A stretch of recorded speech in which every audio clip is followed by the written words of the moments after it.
For some, the past week was highly anticipated and filled with excitement. That's if you're a golf fan, of course. The Masters kicked off April 5th and ended April 8th on the Augusta National Course with a grand prize of a whopping $11 million that is split between each golfer who makes the final cut. Welcome back to NAC Edition. I'm Bridgette Taylor. Although the semester is coming to an end and finals are creeping up, the SFA softball team is not finishing the year without a fight. They are currently tied for the Southland Conference lead after dominating the UIW Cardinals in a run-rule fashion, winning 11-2 and overall sweeping the Cardinals in 3 wins. This win improves their overall record to 15-6 and wraps up the final regular season road game. Trinity Kinswire talked about continuing the season strong during April 23rd's press conference. Let's take a look. Good evening to you, East Texas. Thank you for ending your week with us this Friday night. Our top story. In about 16 hours, 13 of Lufkin's Little Leaguers will be on a plane heading to the World Series in Williamsport, Pennsylvania. The team clinched their spot after winning the South. Even though this is the first year for this event to be put on, there is already 40 different companies displaying their handmade artwork. Here at the Drill Team Equestrian event, men and women dress up themselves and their horses and perform for people all over the county. We have new information tonight. A man from Jasper has died following a one-vehicle rollover wreck which happened Thursday afternoon. DPS troopers responded to the crash around 3 o'clock yesterday on U.S. Highway 9. Former Baylor superstar Robert Griffin III has recently signed a 1-year agreement with the Baltimore Ravens to be the backup quarterback to Baltimore's own quarterback stud Joe Flacco. Initially, Ravens. With over 21 million mail pieces sent out each hour, it is easy to assume that most Americans use mail as a source of communication for multiple reasons. The U.S. Postal Service is introducing this new feature in hopes of benefiting lives of Americans. And before we go, I think this last story is going to brighten your day. The Baylor football team lands a very inspiring commit. Ricardo Benitez agreed to continue a football career playing for the Baylor Bears. He was born with a condition called femur hypoplasia bilateral. And before we go, one headline that the media hasn't been able to stay away from is the Conor McGregor incident. Now, if you're not familiar, let me explain. On Saturday, UFC President Dana White stated McGregor's title as the lightweight champion would be stripped from him. McGregor tweeted an insult and crashed a pre-fight press event and then chunked a dolly, causing a scene.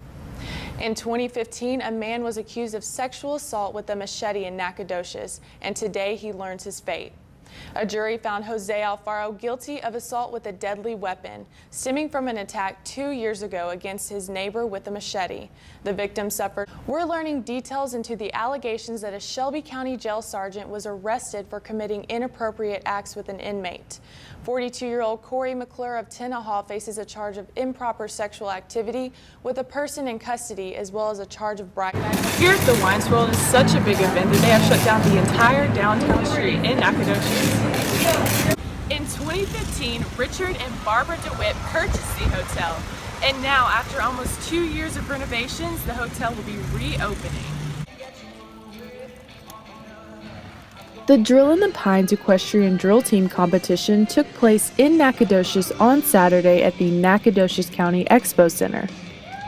But this is not your typical equestrian event. These participants take equestrian entertainment to another level.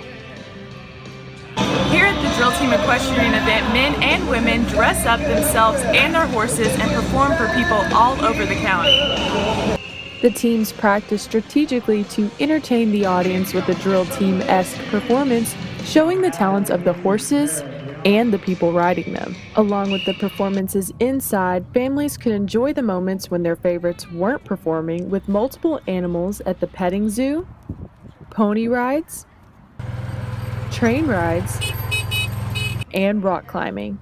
While equestrian drill teams' performances look to be all fun, it takes passionate performers to create the entertainment presented.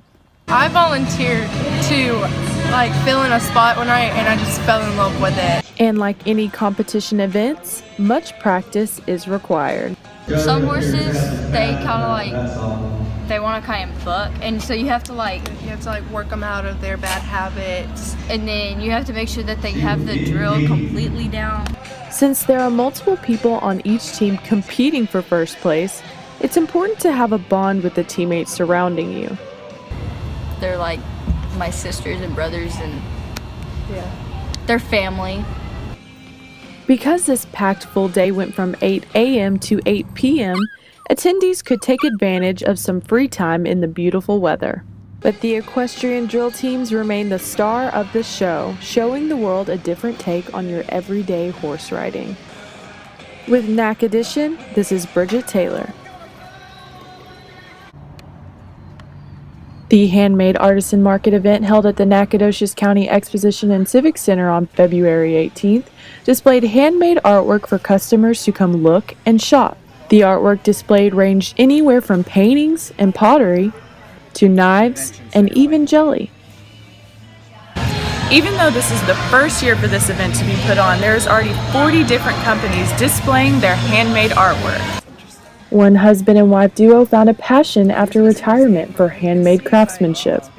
My wife makes everything. We only sell at shows. We don't have a shop as such. But she makes necklaces and Christmas spiders and various other things. And their most popular item? Spiders. $14 and $20. The spiders have a Christmas story about a woman who had no decorations for her tree. When she woke up, a spider had woven a web of silver. It's an old German folk tale about where tinsel came from. And so we have the spiders, and we also have a children's book that's a more elaborate version of the story.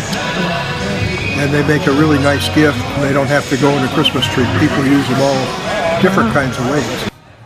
Along with spiders, his wife enjoys handcrafting necklaces and earrings with over 16 years of practice.